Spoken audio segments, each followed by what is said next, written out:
Hey everyone, this is Adam Elenbaas from Nightlight Astrology, and today I'm going to be joined by my buddies Kipp and Spencer to talk once more about the astrology of this upcoming Mars retrograde in light of the NFL, NBA seasons, some predictions about the World Series.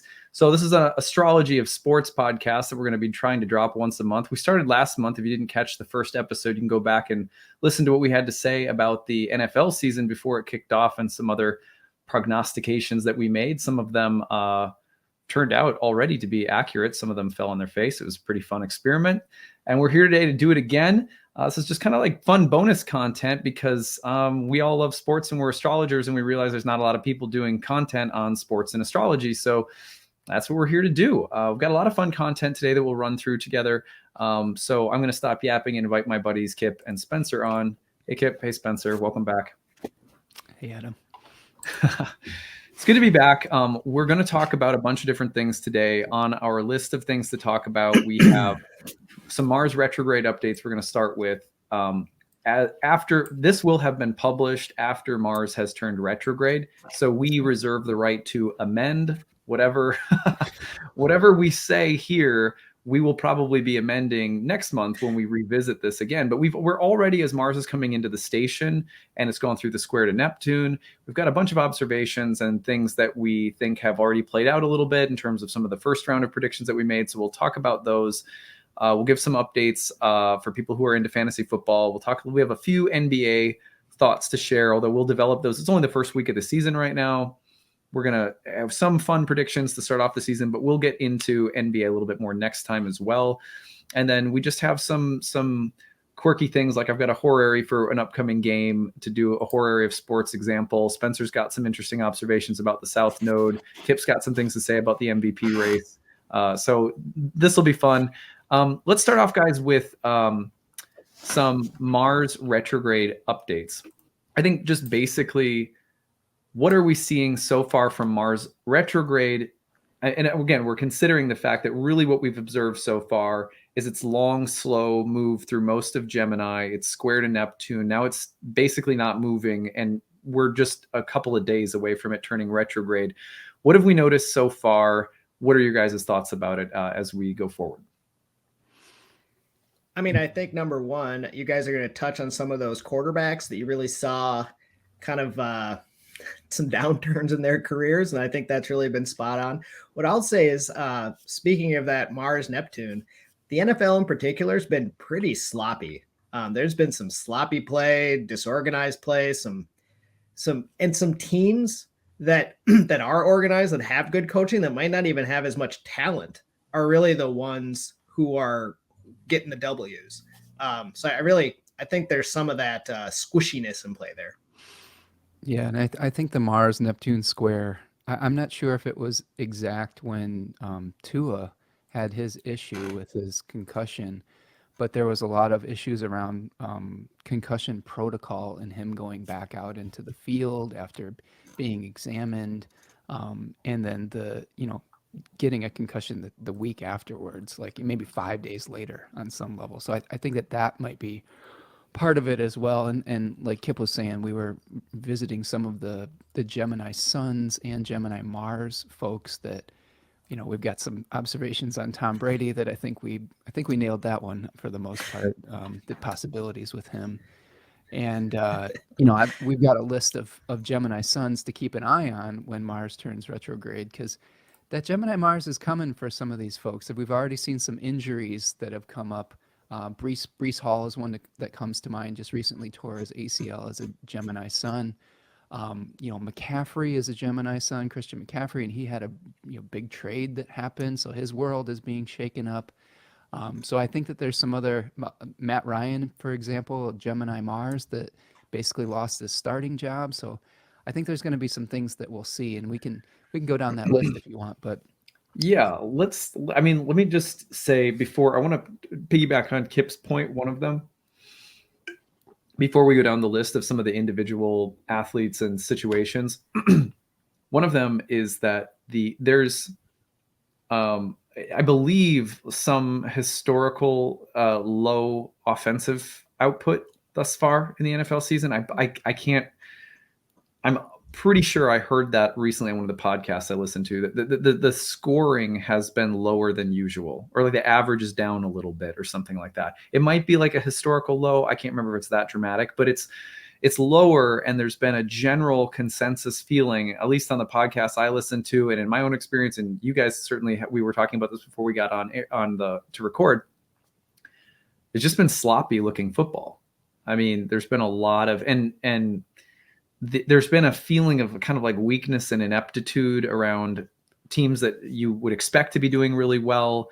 People like Geno Smith look like an MVP sort of, and I think he's like actually in the top 5 rated QBs by Pro Football Focus or something like that. I don't remember, but the point is that it's been a real Mars Neptune.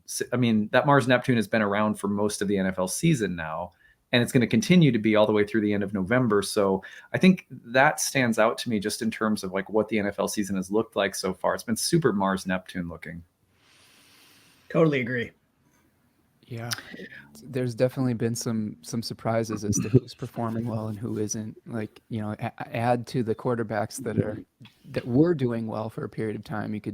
Another name you could see is Jared Goff was performing like an all-world quarterback for a little while, and but he started to drop off. And one little thing I wanted to point out is that been tracing the planetary ruler of players' natal sun position and how the dignity changes has been working with that's been really interesting to track too, because all of our Jupiterians, like our Piscean and our Sagittarian suns, which include Aaron Rodgers and Tua, Justin Herbert, Najee Harris, like Kipp's recommendation at the beginning of the season.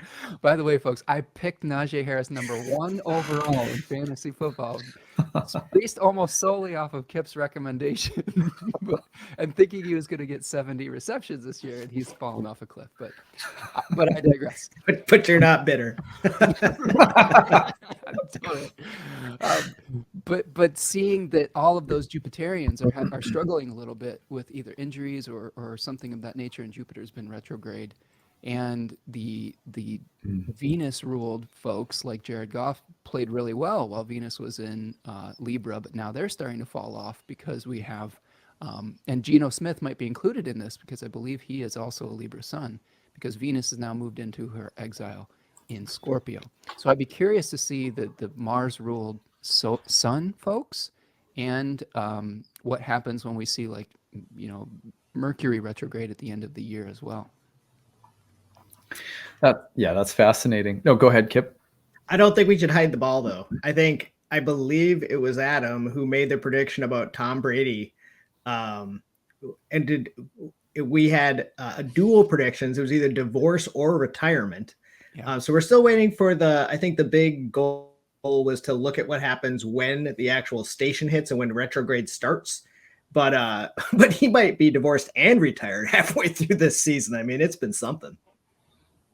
Yeah, we should look at that chart again, because I thought that example, we're coming up on a really pivotal point for that prediction this coming weekend, October, which will be October the 30th, the day that Mars turns retrograde. So Adam was joking before we got on that, he may go to England, right, and just never come back or something like that. Like, I'm done. He's European now. Yeah. It's interesting. Like, there's so many different, I feel like, examples, like interesting examples of Mars already slowing down to station and turn retrograde in the square with Neptune. For example, you have a really muddy, murky back and forth with the 2 New England quarterbacks this past Thursday night football. I think what was it? Thursday night football, Monday night football. Yeah. I think it was Monday night football. And it was against the Bears. And I'm trying to remember. It was Mac Jones and what's the other guy's name? Zappy. Zappy. Yeah. Baylor Zappy. Is that what his name is? Taylor? Bailey yeah. Zappy. Bailey Zappy. Okay. So I thought, well, could that be more Mars in Gemini square Neptune? It's like this back and forth between two of them, right? Yeah. And they kind of look and feel similar in a weird way too. Like, I don't know. So I thought that was really that was a super fascinating example of it. But you were mentioning a bunch of those earlier to start with, Spencer. Why don't you roll through a few more of those for us? Yeah, so we had, let's see here. So these are the Gemini suns that we should keep an eye on. We've got Josh Allen, who's been just crushing it like a cyborg for the beginning of the season. It's just, he's really, really fun to watch. Cooper Kupp, who has continued his dominance through through the second season, where he really busted out last year, and Kipp. I'm just gonna rag on Kipp for his picks. Somehow Kipp got Cooper Kupp at number 7 overall in our fantasy draft. So congratulations to you. I was avoiding all the Geminis like the plague. So we'll see what happens though.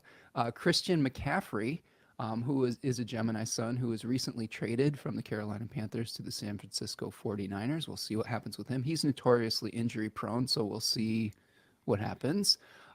Kenny Pickett, the new quarterback for Pittsburgh, maybe he hits the rookie wall. Justin Jefferson. Don't even say it. I'll just pause. He'll be fine. For dramatic effect for all my. I sent him a Mars talisman. He wears it all the time. Right. I'm gonna say, like, the Packers, they suck this year, so I don't have that trump card to play anymore with all of you. So. DeAndre Hopkins, who just recently came back from a suspension for performance-enhancing drugs. Amari Cooper, who I believe Kipp also owns on his fantasy team, who's been kind of up and down, but has had some big games. Marquise Brown, who is nursing an injury right now with the Arizona Cardinals. Breece Hall, a rookie running back who was looking like a super stud Pro Bowl running back until he tore his ACL very recently. Yeah, that was a bummer. Super bummer, because he looked really good, and the Jets are kind of a feel-good story, I think, this year. I've been kind of following them and rooting for them. Daniel Jones, who has been performing very well lately for the kind of surprising New York Giants. All the New York teams have been a surprise, really. But he's going to be potentially feeling this. And then a couple of Gemini Mars folks we were looking at was Matt Ryan, who recently lost his job in Indianapolis because he's been throwing quite a bit of ducks lately. He looks done. And then Tom Brady has Gemini Mars, and we've been talking a lot about what we've been seeing with him. He has Gemini Mars, but he also has Jupiter at 26 degrees of Gemini, where the Mars retrograde is going to be taking place, and the sun is going to be hitting his natal Uranus in his second house on Sunday. So we'll see. I just think Sunday is a big game for him, or a big day in general. I like that. Add in there that we mentioned last time that there could be a switch in San Francisco of quarterbacks with Trey Lance and Jimmy Garoppolo. I believe it was Trey Lance that also has natal Mars in Gemini. Maybe you could look that up for me, but I'm like 99% sure he has Mars in earlier degrees of Gemini, and pretty early. I think it was the second game of the season or something. He broke his ankle. So Jimmy G took over. Even though Mars is not retrograde, you're going through a Mars return with the retrograde that now is clearly looking like rehab for him. So, I thought that was really interesting, since we had hit on that one during the first episode. I'm going to write that down. It seems like the suns more mixed. Some of those guys with Gemini suns having great years, really stellar. Yeah. And it sounds like kind of across the board, if you're having that Mars return in Gemini, it's been hitting you. And so you're right, Adam. Trey Lance, May 9th, 2000, has Mars at 4 degrees Gemini. Right. So good call. Let's pull this chart up really quick, since we also mentioned this one. And that's a good point, Kipp, by the way, just on the topic of, here's Tom Brady's chart. On the subject of the Mars native versus the Sun native, there does seem to be maybe there's a difference there. I'm natal Mars in Gemini. So I'm paying attention to this myself. Although for me, it's not been I haven't had anything majorly difficult happening. at the moment. It's interesting because it's in my second house, so a lot of it has had to do with changes in approach to business. Like we're redoing a lot of things with the business. But it hasn't had, but I suppose if you're an athlete, it's going to be really physical, I think, with your Mars, if you're an athlete compared to like, me, it's like techie and sort of in my second house. Anyway, now the thing about Brady is that it's his marriage house ruler. So when we're, just for people, it's like, yeah, he's an athlete and he's got a Mars Jupiter co-presence, which, it's that stands out. He's obviously like Captain America of sports, but he does have the moon in Mars's sign in the house of marriage, and Mars is retrograding. And this is what we talked about last episode as well, is like, could you see that his personal life and the marriage, which was rumors in the air before the season started, that things were a little rough and that she wasn't totally happy that he had retired, which if you watch the Man in the Arena documentary series, that was a part of the series. It was very clear in many parts of the series for the whole world to know. It's not like we're just trying to be gossipy. She was very clear in that series that she wants him to retire. She's like, you're the best player ever. What else do you have to prove? Can we just have some time with you?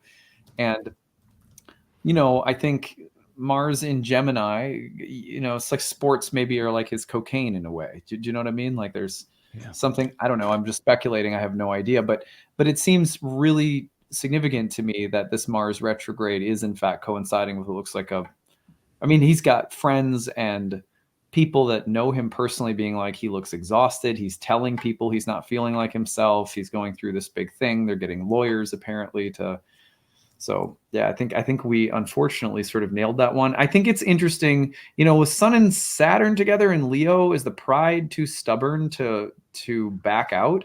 Could we just see a terrible season, for example, that's sort of defined by him going through this ugly thing? There's so much impulsiveness here too, with that Mars Pluto trine and Saturn with the Sun in Leo. I mean, this is a guy, and not breaking any news, who is driven, and then once he gets there, he's fixed there. So yeah, I mean, it makes perfect sense. And he's going through a Saturn opposition right now too. So Saturn is exactly opposite his Saturn, pretty much. Yeah, our charts are very similar. So everything that's going, I mean, I don't have Mars in Gemini, but we're really similarly aged. So like the Saturn opposition, I'm looking at this chart going, oh geez, yeah. Well, I did see an article recently that said, I'm not retiring no matter what. So, that seems to confirm what Kipp was saying about his stubborn drivenness, right? Yeah. But I don't know though. I have a funny feeling like that there's a wild card within this, and especially with the sun hitting his natal Uranus this weekend. And if there's any kind of wild card, I feel like Mars retrograding in the sign of Hermes, that sort of just double-bodied air sign. Like I do feel like it's going to throw out there's going to be some wild cards. I also wonder, let me just shift what we're looking at here. I wonder about this for the Mars retrograde period coming up. Hold on just 1 second. And let me... I mean, do you all think potentially he could have an injury as well? I wouldn't think so. I would think more likely, because Mars also rules his financial house, with Scorpio there, and he's just had an eclipse there, and so I think the division of assets that's starting to happen. They have houses all over the world. I wonder if some of this might not be financial, but here's the main point I wanted to bring up, not just with Tom Brady's chart, but with the general situation for everyone in this Mars retrograde. I think this is an especially powerful ingress. When you get Mercury going into Mars's sign in Scorpio, it's now combust, it's under the sun, and Mars is turning retrograde. I get the feeling that, for example, one thing that comes to my mind would be like cybercrime, cybersecurity, leaking of information or documents. cloak and dagger. So I just wonder, for example, one thing that's also in the air right now is they're trying to out Dan Snyder, the very corrupt CEO or owner of the Washington Commanders. But he says, "Oh, I have dirt on all of the other owners." Or Tom Brady's it's been relatively private so far. Could there be more details that come to the surface? Even, for example, this is just a few days away. One of the Minnesota Vikings offensive linemen, Oli Udoh, was just arrested in a nightclub on the bye week for allegedly following a woman into the restroom, trying to like get her to go on a date or something. And then immediately there's been like this retraction from her that like, oh, that didn't happen. And he's like, that didn't happen. But I'm not saying his situation will change, but could we see situations in the professional sports world where something comes forward, something is leaked, something is shared, that is damaging or damning in some way? I think it would be, it's not the kind of thing that I look forward to. I'm not like an ambulance chasing, astrologer, but I do wonder about this and what it could bring. Well, and look at what we were talking about that Mars would use as its weaponry. Hearsay, gossip, and that's what they're talking about with Dan Snyder, is like he's gonna out like with the information on everybody, right? The dirt, quote unquote. And now in this situation that you're talking about, you've got one person's word versus the other. So I think that that's another thing to keep in mind, is that there's probably going to be challenges with people are arguing about what the actual truth is, right? Yeah. I can't.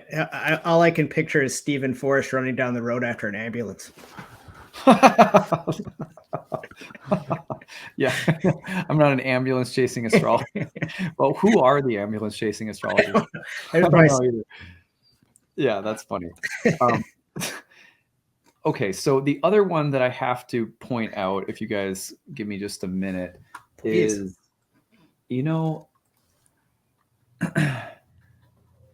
that Kanye West has a sports agency? He has one. I know he worked with CAA, which has sports agents. Well, he is a Gemini sun. Yes. I'm pretty sure I read a headline, and now, of course, I can't find his birth chart. Do either of you guys have Kanye West's birth chart? I know I had it. I had it because I did like a demo on it in class one time. I thought I was going to easily pull it up. I can look. I'm looking. I might. Well, he has Sun Jupiter conjunction in Gemini in the 12th house. Mars goes retrograde in that 12th house, and recently, if you guys saw the headlines, he made some really anti-Semitic remarks, or maybe it was just one, I don't know, but he suddenly, I think he tweeted a number of things that got him dropped from Adidas. Adidas cut the deal with him. Gap cut a deal, like they released him from their contracts, and Aaron Donald and it was Aaron Donald and I forget the name of the other athlete who were a part of his agency, cut their ties with him. So Adidas, of course, is huge in the professional sports world. You have a major star in Aaron Donald leaving because a Sun Jupiter in Gemini in the 12th house said a bunch of terrible things while Mars is stationing and turning retrograde in his 12th house. I felt like you couldn't find a better example of someone who's, and admittedly, he's said he has mental health problems. I think that he's, so. I think it's a great example of the Mars retrograde too, because he said it once and then he doubled down on it. And that's really where the rubber hit the road. And that's how I look at a Mars retrograde. It's this event could happen, but then it's going to keep going. It doesn't. It revs up. I'm going to pull his chart up. While you're pulling it up, there's a recent debate over whether or not whole sign houses were the kind of oldest predominant original form of house division. That debate was reignited as Mars is slowing down to station and turn retrograde by Deborah Holding, who is, very strongly believes that this is not the case, and quadrant-based houses are probably the oldest and all this stuff. Which is funny because that debate originally got going because I had Chris Brennan on my speaker series back in, I think it was like 2018 or something, 2017 maybe. And he gave a talk called Whole Sign House is the Best House System Ever, which was we're just joking. Like, he's not like, there's only one house system you could or ever should use. He's very open-minded. But he gave that talk, and then Deborah Holding ended up going on his podcast, and they had this like epic debate. And what's really funny is she just gave a talk sort of doubling down on that debate, as you were mentioning, doubling down. And, they're just yesterday there, she was sort of tweeting at Chris, and it's like, this is so funny that this is happening as Mars is stationing to turn retrograde. We're visiting an old astrological debate, and I certainly, I'm definitely on Team Chris with that one, because I tend to see things in the same way that he does. I feel he's laid out really good arguments and so forth. But aside from all of that, I just couldn't believe that there was an old debate surfacing. I mean, it's just so quintessentially Mars retrograde. Just to really briefly speak up too, if you want to listen to just what a beautiful person Chris is, listen back to that old episode where he has Deb on. Yeah. And he couldn't be more gracious. And at the points where she really had challenged him, I mean, the humble way, I could never have been as just calm and humble as he was when he challenged her points. It's really lovely. It was a great episode. He texted me, as the debate started unfolding on social media after she gave this talk at a conference, and he was like, "Oh, hey, did you notice this?" And because I was so involved with the first iteration of the debate, so he was like, "Look at what's happening again." And she had developed some new arguments, and he was sort of like, "What do you think about these new arguments?" And he already had, of course, just brilliantly formed responses to all of them. But I was like, but before I even respond, Mars is turning retrograde in Gemini. Can we just take a minute, So anyway. So Kanye's chart is up if you want to take a quick peek at it. Can you put it up, or do I have to do it? You have to. Okay, there we go. So, I think the thing that sticks out to me is that he has a 10th house ruled by Mars. So he's got the midheaven and the south node here in the 10th, and his Mars is, retrograding, about to retrograde through his 12th house. And he's losing a lot of sponsorships and things of that nature because of the pretty horrific things that he's saying. I mean, he's using his platform of 18 million, Twitter followers to basically spread hate, which is ridiculously crappy. And I'm really disappointed in him. Not that I was ever like a huge fan in the first place. He's kind of been doing some questionable things for a number of years that he seems to get away with. But anyway, we have kind of this retrograde Mars that's going to be grinding over his sun. He natally has an exiled Mars and a Mercury that's on the fixed star Algol. So he's, losing, quote unquote, losing his head like Medusa quite a bit when he communicates, in my opinion. The that eclipse on the 8th, that'll be interesting. Hitting him in the house of allies, because he's been losing allies. Maybe this is the avalanche.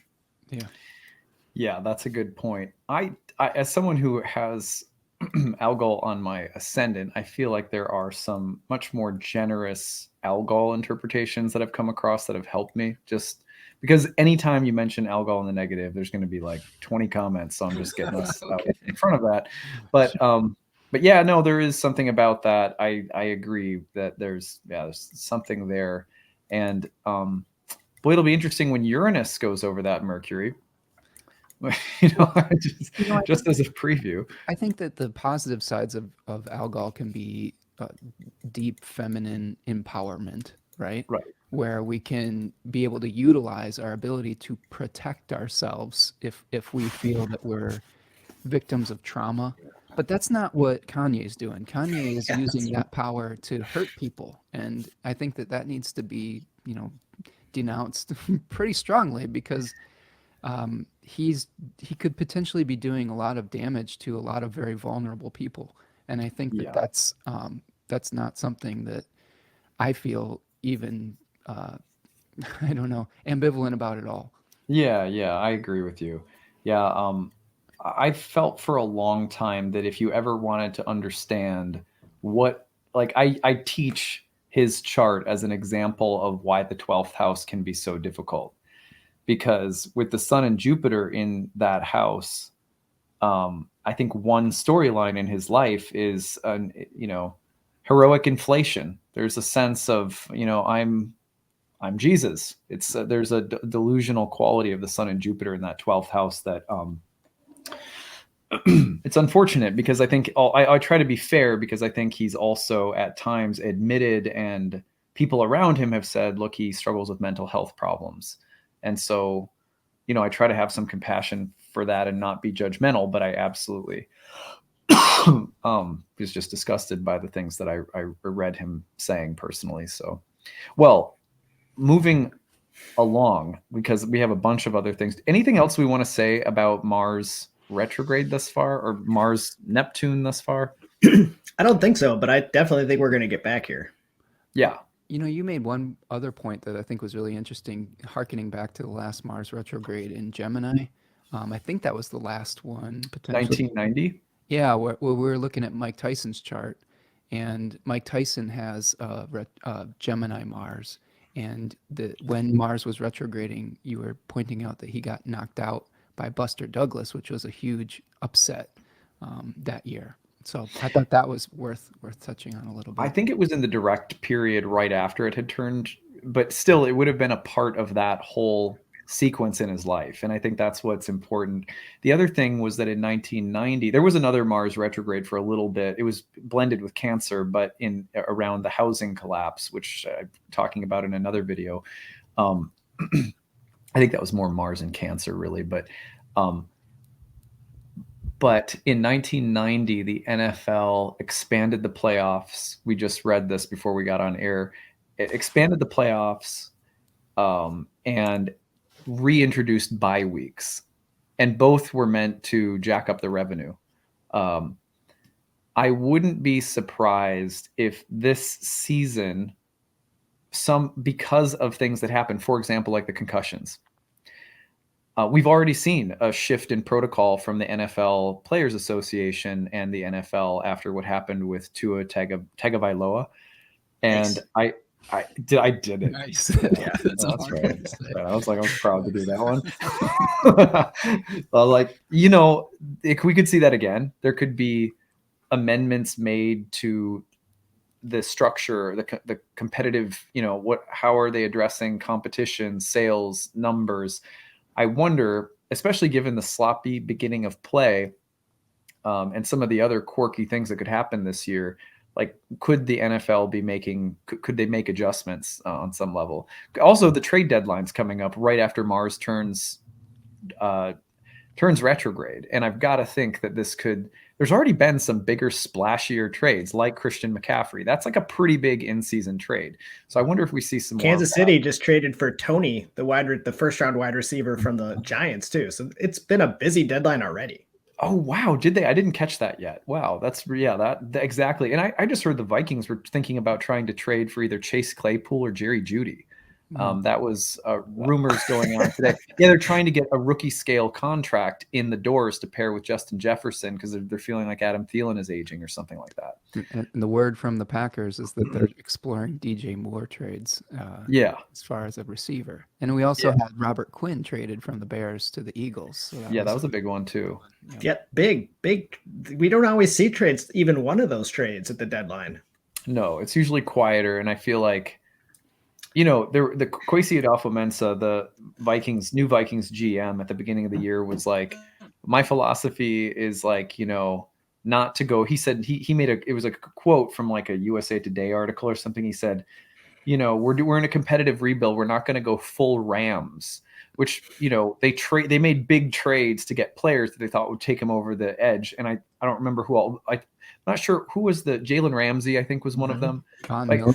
Stafford. Von Miller, Stafford, right. So we're not going to go full Rams. And what was funny is that there was an article that was like, the Vikings are about to go full Rams because they're unexpectedly hot. The NFC is sort of wide open. They're typical getting dominated by the Packers. Sorry, Spencer. It's not happening this year for once. Maybe it'll still happen. You never know. It could be a relax. I don't know if it's going to happen. They look pretty maybe. bad, Yeah. But I think the point is that you could see some wilder trades because there's a lot more precedent recently with a team like the Rams, for example. If you think you're close, you start going for big trades at the deadline, maybe. Returns from injury could be interesting during the Mars retrograde. That was one last thing I wanted to mention. Like you have Odell Beckham Jr. coming back at some point, probably joining with a contender after ACL. Scorpio Sun. Mars. Yeah, was it Mars ruled? Jalen Williamson, is that his last name? Jalen Williams? Jameson Williams. Jameson Williams from Alabama, right? He's an Aries. Oh, yeah. Detroit? So, yep. He has a Mars. Is he going to come back during the year? Maybe in a month. Oh, yeah. Wow. Yeah. He's on the waiver wire if you want him. I just dropped from his team. I was stashing him because I thought he was going to come back sooner, but I picked up Van Jefferson instead, who is coming back probably this week. So I love the fantasy football talk. Look, I picked up DeAndre Hopkins. This was my only sly move where I was like, he's 6 weeks in. Mars is going to turn retrograde right as he comes back from suspension. Maybe that's the time where he's going to, explode. First week out, the gate was pretty good. We'll see how it goes. You got 20 points out of him. That was pretty good. It's funny. Like at the top of our league was one of my wife's cousins who absolutely does not care. He started Russell Wilson while Russell Wilson was out last week because he does not even care about that this league is happening. So still outscored me. Yeah, I know. He's like, he just has a really good roster. Okay. Anyway, let's go on to fantasy football updates from Kipp, I believe. Do you want to just rehash some of what you said a bunch of things that were really interesting to start off the fantasy football season about who you thought would be studs and duds, so to speak. You want to recap on some of those? Well, I'm just going to go through a couple quick. We already heard that Najee Harris, who I thought would be a lock.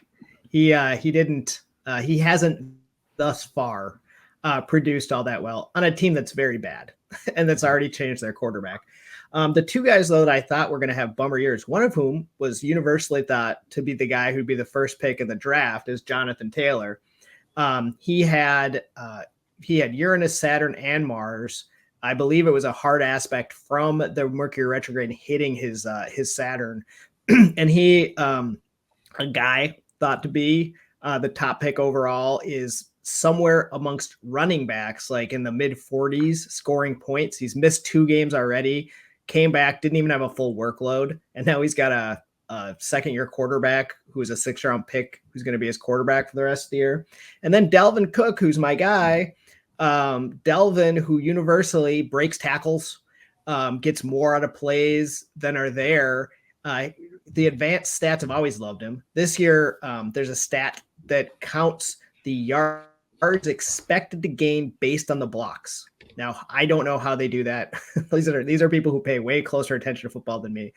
But out of the entire league, if you call all 32 starting running backs, he's been between the 29th and the 32nd in that rating during the year. And a guy who universally was considered a first-round pick when it comes to running backs. I think he's 14th overall in points scored.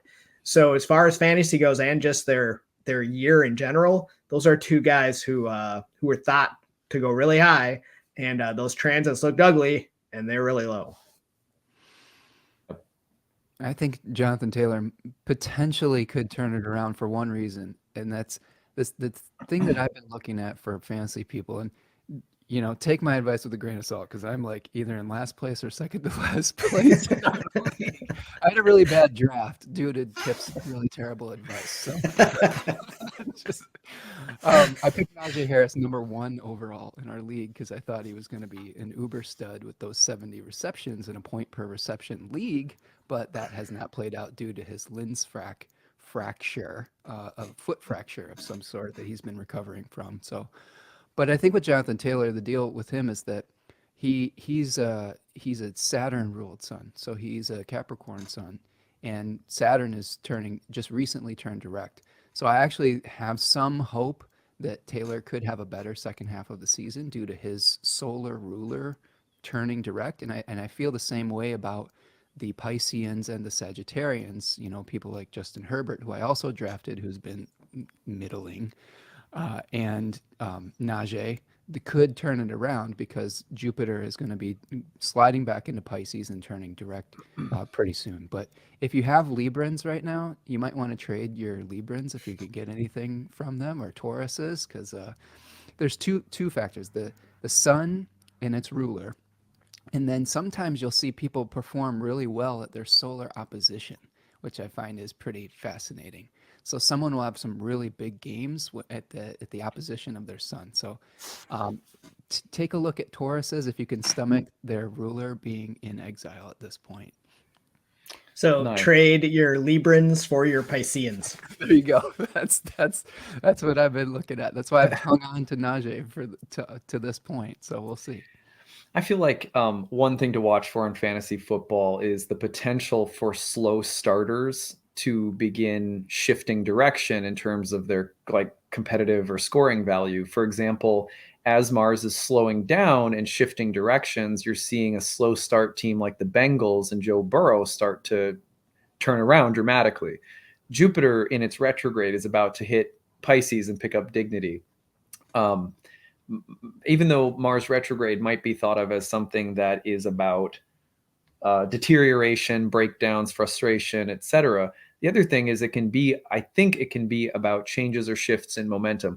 I think I'm going to try to get Nick Dagan-Best to come on with us next time. That'll be because fun. it would be really fun. He is such a wizard when it comes to retrogrades. Like he has like an almanac of information about retrogrades. And one thing he pointed out one time, and I'll never forget, was that, you know, Tiger Woods, born with Mars retrograde in Gemini, has had really dominant periods of performance and victories when Mars has been subsequently retrograde.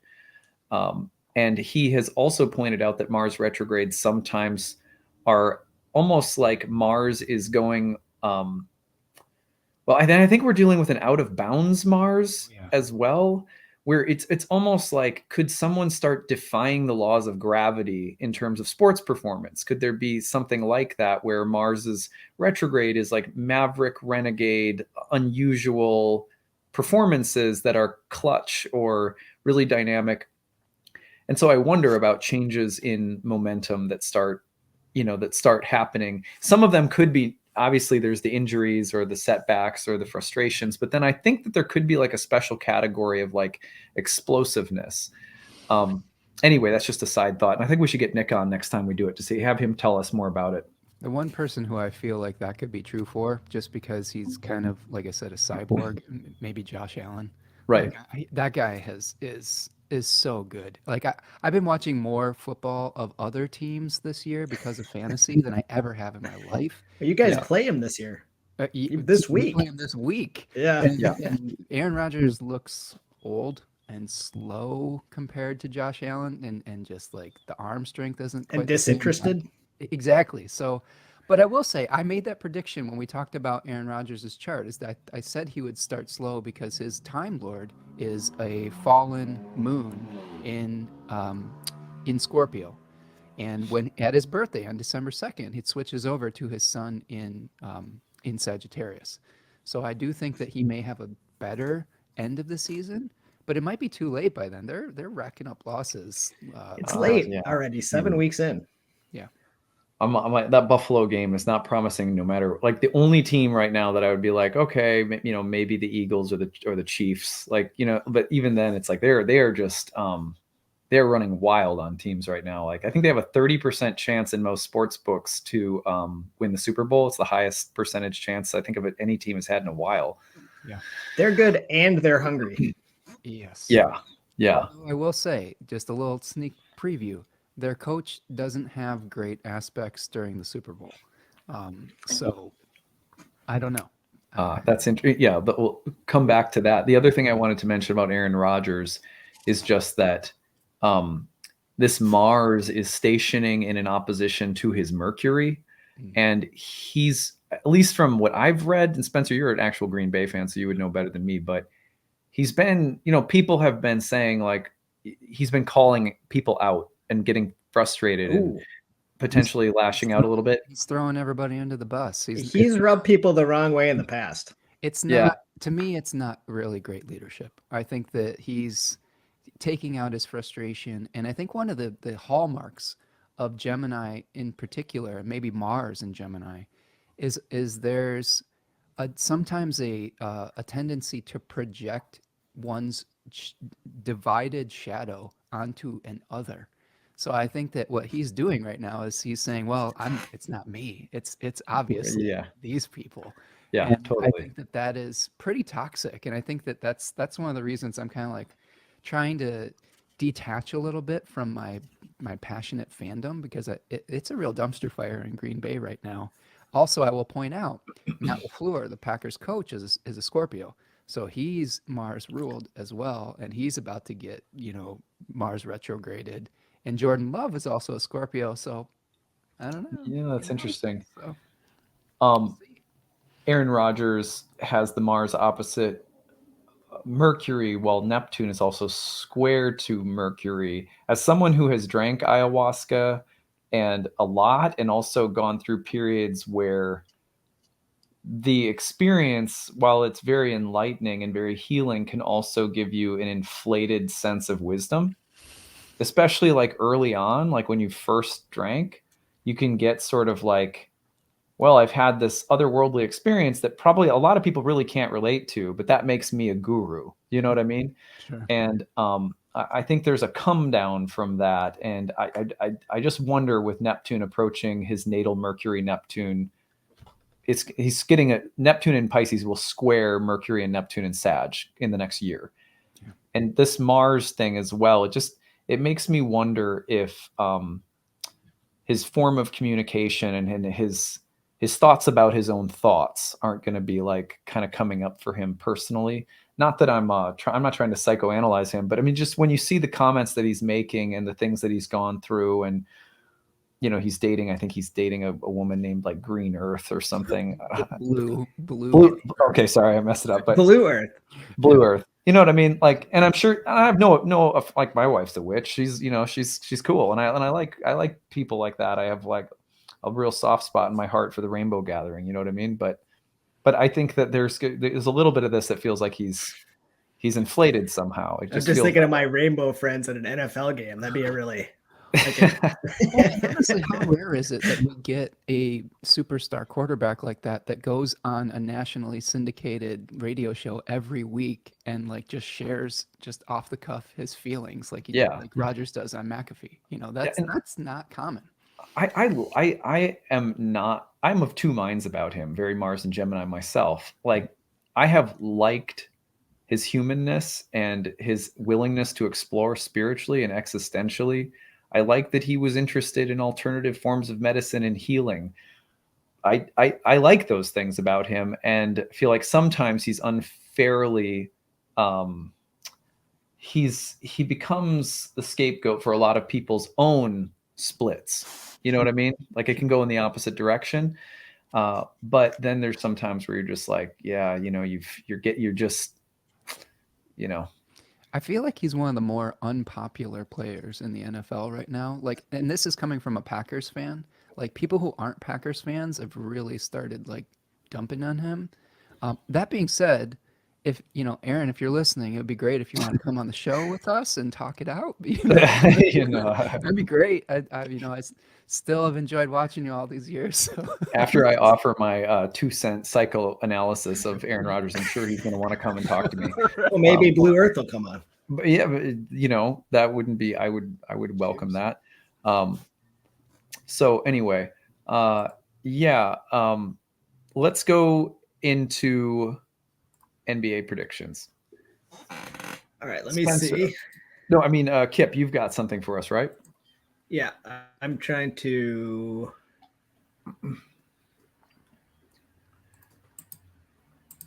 Okay. Here we go.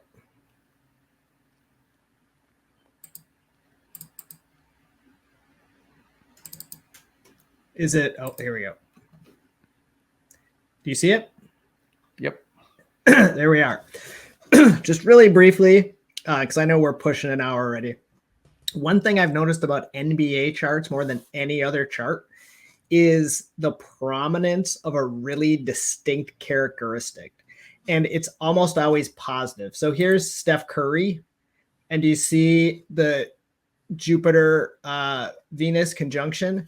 Kevin Garnett, Venus Jupiter, Anthony Edwards, Venus Jupiter. If you look at some of these charts of some of our more substantial players in the league, here's Luka Doncic, Venus Jupiter. Here is Jason Tatum. You will see Jupiter and Pisces. So I could go on and on about my thoughts about this, but I think it really has to do with the fact that there are so few human beings that play professional basketball, even versus other professional sports like football or baseball.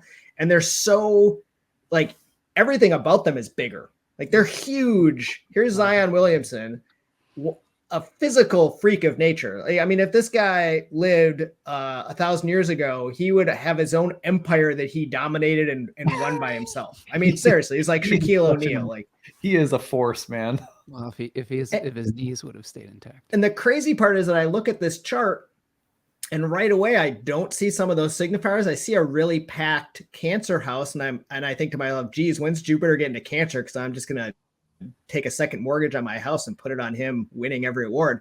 But if you look right here, this Mercury Cazimi, that's on Sirius, one of the most benefic stars in the sky.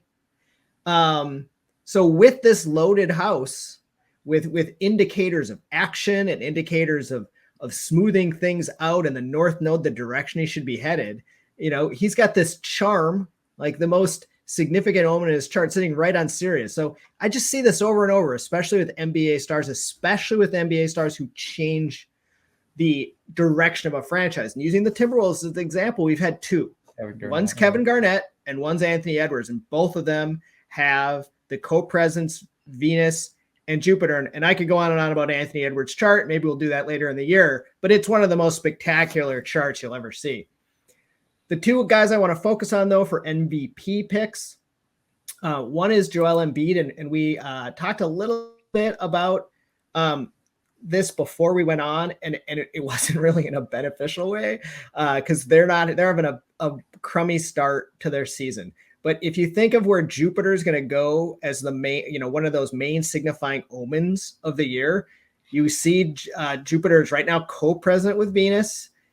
Jupiter is going to move over and be co-present with Joel's sun and with his natal Saturn Mars conjunction, but also trine this conjunction of Pluto and the North Node. This is a fascinating chart. I could talk about the intensity of this chart and someone who can kind of be brash and sort of a jerk, and like Joel Embiid that rings him right up. But there are just some really nice omens in this chart for someone who's going to have a career year. The other one, and I think this is a clear winner, is Luka Doncic, who's kind of thought to be his year. Luka's a fantastic player. One of the best talents we've had come in the league, and I can't even remember how long. But here we see, Luka's got Jupiter right on his natal Jupiter Venus, going to move over, be right on top of his natal Mercury, co-present with his natal sun, and then Jupiter is going to go back and be right on top of this Jupiter Venus. So my prediction for NBA MVP, and hopefully we don't have another Najee Harris in our hands, but my prediction will be Luka Doncic, and I don't really think it's close. For MVP? Yeah, for MVP.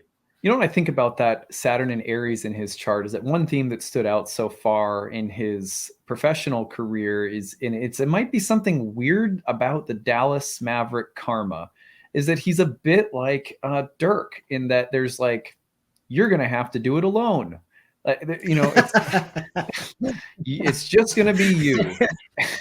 And carrying the bearing the cross of I'm the guy, I'm the individual who has to carry it myself. It feels very Saturn and Aries to me.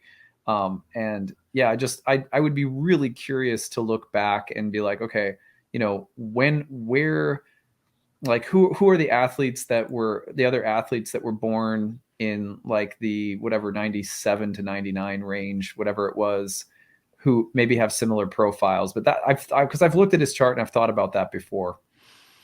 I think the other thing that could confirm this is that in the NBA you have something called voter fatigue.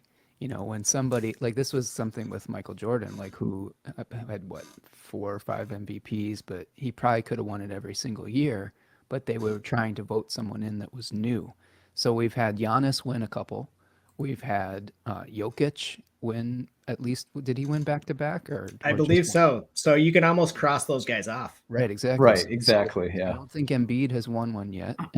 I think he's due. Yeah, so it's Embiid or Luka are really good bets, especially due to the writers wanting to coronate a new marketable star.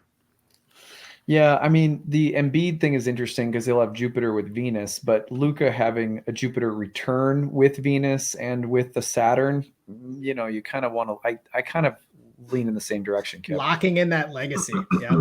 Yeah. I'm going to stop sharing. I'm going to also point out not to count out Giannis because Giannis is having a nodal opposition this year, and that Jupiter, that juiced up Jupiter is going to be trining his natal sun eventually as well. And he looks really, really good right now. I think he's the best player in the league, but I think you nailed it when you brought up the idea that he's 1-2. And I think if someone has, you know, if someone's within 5% of him, quality of season wise, that the tie goes for the runner. Totally. It's not so different from the NFL where coach of the year is rarely the best coach, but most likely the best story. For example, always, you know, it's like for example, Kevin O'Connell, the new coach of the Vikings, has them at 5-1. If they go 12 wins, 13 wins, make it to the NFC Championship compared to where they were last year, or what's the coach of the Giants? I always forget his name. The guy from the Bills, Daboll, I believe. Daboll, yeah. Am I messing that up? His name? I think we're messing. If you did, then I did. Well, then he's getting a Giants team that nobody thought would do anything. You know, so it's usually like I feel like usually the coach of the year is not like Belichick. It's even if he's like the most masterful chess player, you know, it's usually like the feel good story that sort of, and it's a lot of it is marketing too. I was listening actually to a baseball podcast recently where they were talking about how, you know, the way that awards are given out and chosen now is like so gimmicky and driven by marketing that it's not even really about skill. And I can't remember which award he was talking about, but he was like frustrated. They were expressing frustration over it. So I think it's something that happens across all sports, that certain awards are shifted based on, it you know, makes trying sense, to sell though, the product. in a lot of ways with coaches, especially because you would just have to name the Coach of the Year award the Bill Belichick Award, and the NBA would just be the Greg Popovich Award. Right? Yeah. Be no one else. Yeah. If it was college, it would be when Krzyzewski did he retire? He's done now, isn't he? Yeah, he is. Yeah. Be the Krzyzewski Award. Well, here's LeBron James's chart. Dun, dun, dun. Mars is stationing almost exactly on the ascendant of his chart. Can't help but notice that. It is stationing there, and you know, for me, the potential for that to feel like a frustration. I think at this point he might be just cashing checks and trying to break the all-time scoring record anyway with the Lakers to sort of cement his legacy. But I think that this could be a super frustrating season. Could LeBron James be traded? Could he? He can't. Could he? Because he signed a contract, so during this season he can't be traded. Oh, really? Yeah. So I didn't know how that works. I just thought, like, could they move him? Could he demand to be moved? I guess that can't happen. They could trade Anthony Davis. That's interesting. And that eclipse is right on his natal Pluto too, that we just experienced this past week. Yeah. Okay. Gotcha. Could it be an injury? I mean, you know, I hate to say that, but like he's had more of them over the past few years. The other thing is that he's going to get the Mercury-Mars opposition coming up in the next month, you know, across his natal Mercury. So with Uranus, could he say something? Could he finally, after a bunch of losing, could he be like saying something that's a little foot in the mouth? He's going to go full Aaron Rodgers. Right. Right? He's going to throw You everybody know, under the bus. yeah, and the other thing, honestly, that I think about a little bit with with him is he has a Venus Saturn square. That Venus Saturn square is going to be reactivated with Saturn going over it. I wonder his international relationships in business. I think including China, elsewhere. I wonder about those things. I wonder about international things for him this year with Venus in the ninth getting hit by Saturn and activating the Venus Saturn square. He's already had some controversy about that. I don't recall what all the details were, but it was some years ago. Do you guys remember? Exactly, trying the station degree of Mars too. Yeah, that's interesting. Anyway, I feel like doesn't look like a super great year for LeBron. Either that or, just with the proximity of Mars stationing so close to his ascendant, could there be some kind of, a little bit of a wild ride coming up here? The for Mercury, the the Lakers. Mercury retrograde in Capricorn at the end of December is going to grind right over his Jupiter-Sun conjunction. So it starts retrograding right around his Jupiter, and it turns to That's retrograde interesting. around his Sun. So Yeah. look for news with him late December, early January. Well, it has to be said, what could happen for Tiger Woods? He's a dominant athlete born with Mars retrograde in Gemini. And it's not like there's any major golf events at this time of year. I don't think so, right? They usually get going in the spring and then they kind of run through the fall, right? Is he playing in that new Saudi tour? I don't think so. No, I think he's been on the PGA side of that debate. That's an interesting thing. I mean, could there be something with the Mars retrograde and that whole standoff between the LIV tour and the PGA? I don't know. That's an interesting thing to think about. I think we're going to try to get Nick on next time because he's an expert on that subject. So that ought to be interesting. I don't know. Like, I like golf. I like video game golf, especially Golden Tee. Played a lot of that in college. You guys remember that PGA game? Golf. Shout out to my. Yeah, totally. I had a game on my iPhone that I had to delete because I was just too obsessed with it. Yeah, my favorite was Hot Shots Golf. I don't know if you guys ever played that for PlayStation. It was really, really fun because it makes you feel good because you're hitting eagles from like 80 yards out. That's the only way I'm ever going to be good at golf is if it's a video game that is also very easy. Anyway, well, thank you guys for being here. We got through a lot of good things today. It's at an hour, so I think we will wrap up. I think, Spencer, you had a few things that we weren't able to get to today, so let's bookmark the South Node and the Super Bowl and stuff like that for next time. Does that sound okay? World Series prediction before. World Series. No, we got to hear that because the World Series is coming up. Yeah. Let you go for it. We'll close with that. All right. So I'll try to make it pretty quick, but I'm going to share my screen here. And let's see. Hold on one second. Sorry.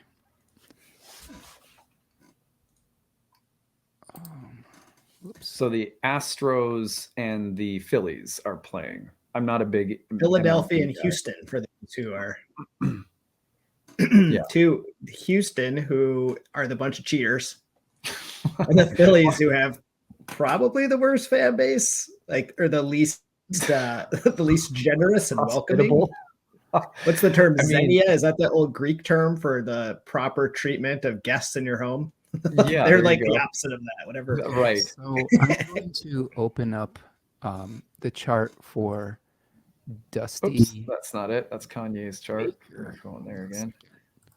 Oh, who's Dusty coaching for now? Is he coaching Houston? Yeah, he's coaching for the Houston Astros. So he's a coach most of my life.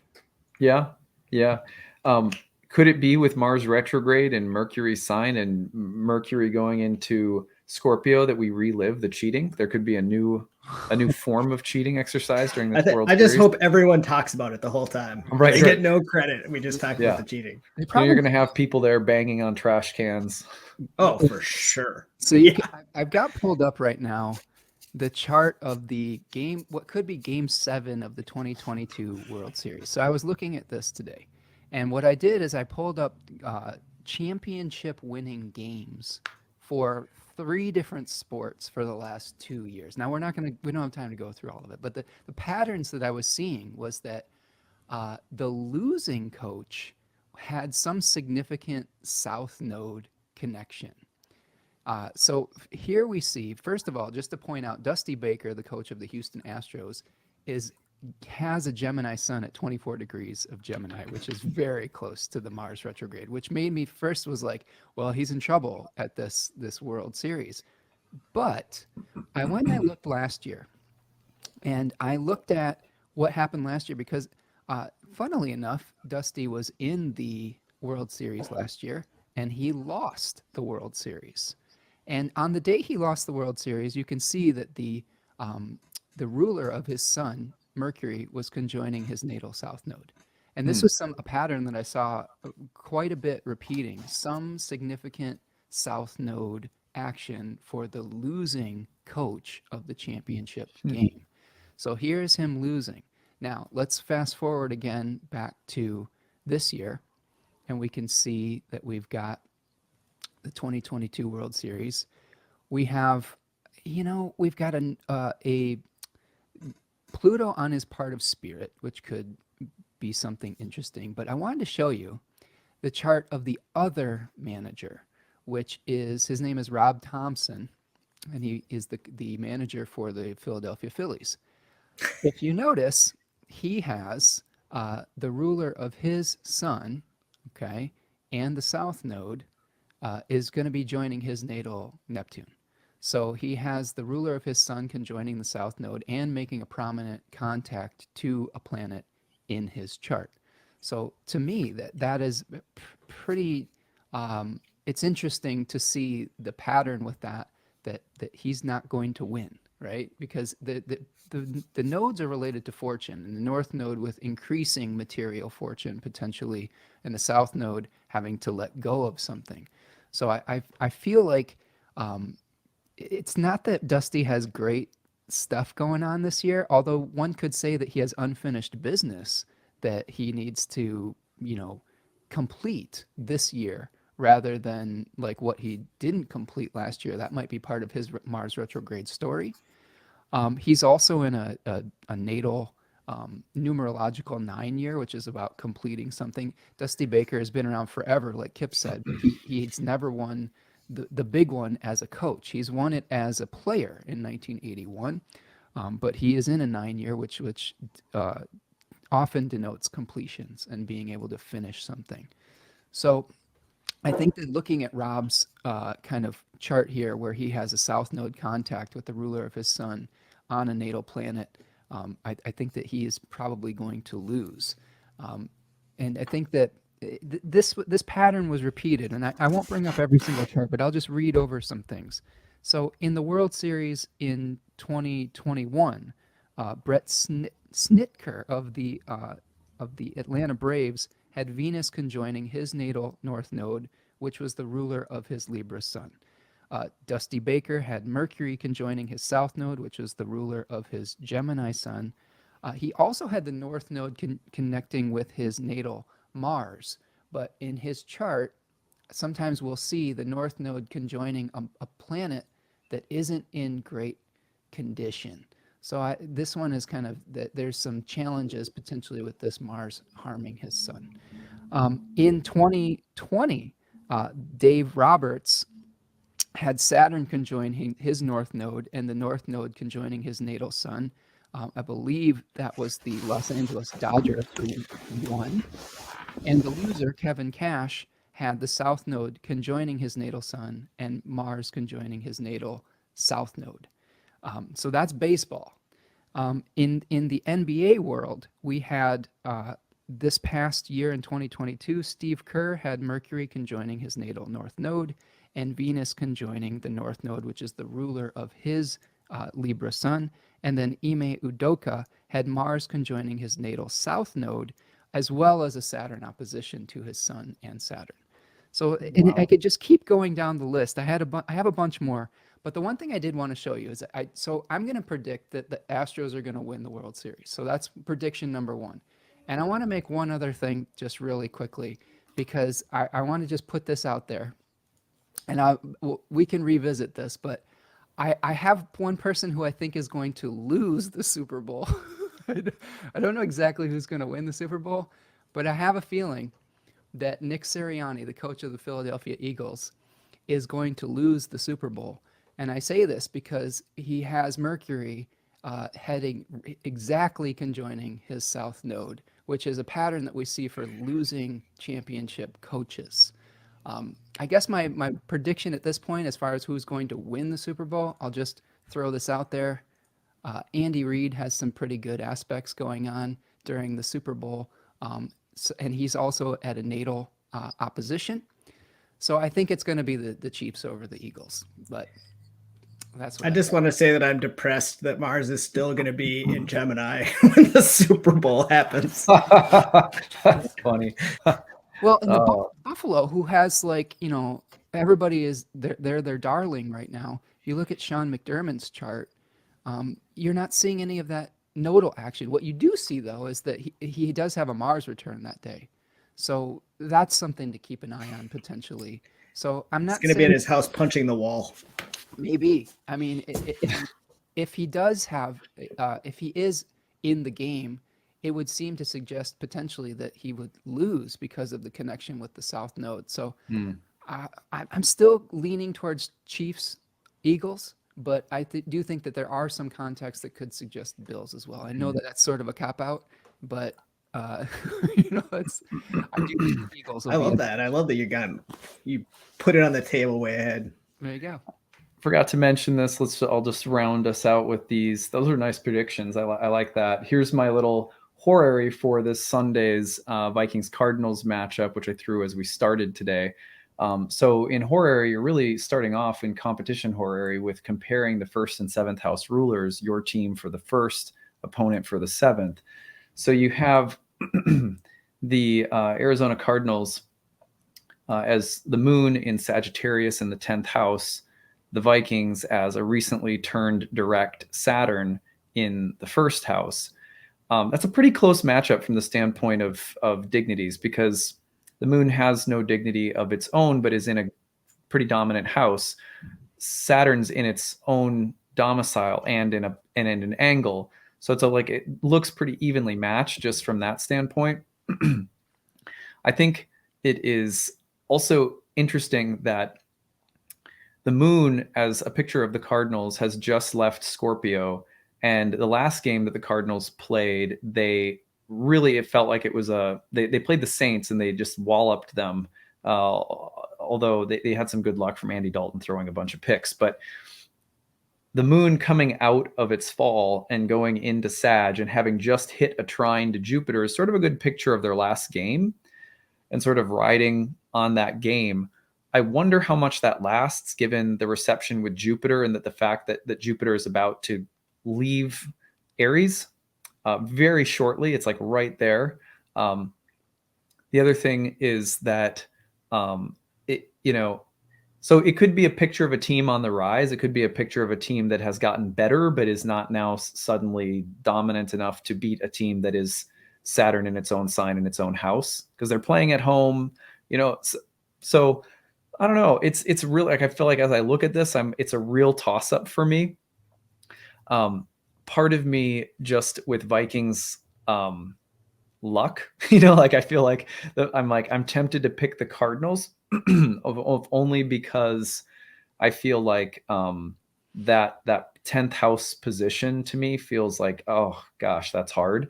So it's a real toss up. I'm going to go ahead and I think I will pick the Vikings. It's hard to argue against Saturn in your own house in an angle. But I have real hesitations with Saturn barely getting going direct again after a bye week. And the moon as the Cardinals having gotten out of bad dignity recently. So I could easily be wrong about this. So I'm going to pick the Vikings, but I think I wouldn't be shocked if I was wrong about it. A lot of on the cusp vibes here. It's so close to that Jupiter being in his own domicile, ruling that moon, but not quite. Just came out of Scorpio, but just came out. Yeah. And I didn't toss a horary, but I'm going to pick the Bills over the Packers this week. The Bills over your home team. Right. Speaking of vibes. Yeah. I hope I'm wrong. Actually, I hope to eat those words later, but That would be like the NFL season to see the Packers who lost to the Commanders suddenly turn around and beat the Bills. That would be exactly on course for this year, wouldn't it? I mean, that is the day that Mars is retrograding. So, stranger things have happened. Yeah. Well, this weekend's games should be interesting with Mars turning retrograde over the weekend. Anyway, you can find Spencer at Spencer Michaud. No H. I'm not Spencer. Oh, my bad. Sorry. Here, let me okay. let me correct that. So tell us where we can tell us where we can find you. You can find me on Instagram and Twitter at Spencer Michaud. Thank you. That's good. And then I have a YouTube channel, Spencer Michaud Astrology, where I do weekly forecasts and monthly transit reports and things like that, and have special guests every once in a while. And was very fortunate to have you as a guest a few weeks ago. So check that out. Oh, well, thank you. And you're a very special guest too here. Thank you. Kipp, Twitter, tell us how you pronounce that. Eudaimonia Astro, at Eudaimonia Astro. I also have old back versions of the Basement Astrologer. If you're interested, check it out. Lots of fun guests. Yeah, Basement Astrologer podcast. That was fun. I hope you bring it back at some point. All right. Well, thank you everybody for listening. We appreciate you listening to us ramble on about our hobbies and our passion. Like astrologers are not always, like I have a lot of astrologer friends, and although we work with clients and we talk about people's lives, most astrologers have a side practice. It could be your favorite movie stars, historical figures, authors, sports figures, and it's part of learning astrology is to have a little bit of fun with it and track out some of the subjects that you're passionate about. So we're glad to do this, and we will be glad to do it again next month with hopefully lots of good updates on Mars's retrograde. Maybe I'll get Nick Dagenbest to come on if I can convince him to. I think he's in South Africa, so I don't know if how the time zones will work, but we'll figure it out. All right, take it easy, everyone. Thanks. All right, take care.